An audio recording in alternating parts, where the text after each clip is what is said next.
Bonjour à tous. Aujourd'hui on va aller voir le résultat de vos votes sur le super duel qui a opposé La Forme de l'eau et Birdman.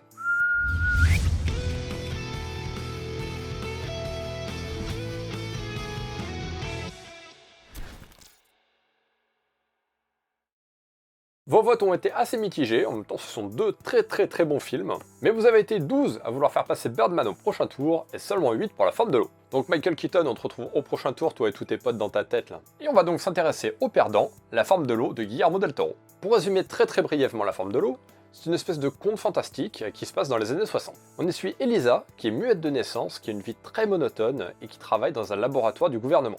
Et rien ne devait modifier cette petite vie tranquille, jusqu'au jour où une étrange créature aquatique est livrée au laboratoire. Je peux pas vous en dire plus sans dévoiler l'intrigue du film, mais c'est cette créature qui va nous intéresser aujourd'hui dans la petite histoire. La créature, c'est vraiment ce qui apporte un plus à ce film. Comme dans tous les films de Del Toro, me direz-vous. Mais celle-ci est vraiment très chouette, et esthétiquement, elle a été très inspirée par l'étrange créature du lac noir. Et d'ailleurs, les deux ont été capturés dans l'Amazone. Dans le fleuve, hein, pas dans le pub de Wonder Woman. Il faut aussi savoir que sa respiration très caractéristique a été enregistrée par le réalisateur Guillermo del Toro lui-même. On peut aussi remarquer qu'elle a une démarche un petit peu bizarre, surtout au niveau des hanches. Ça c'est parce que Doug Jones, l'acteur qui joue la créature, il s'est inspiré des matadors pour pouvoir créer ses mouvements.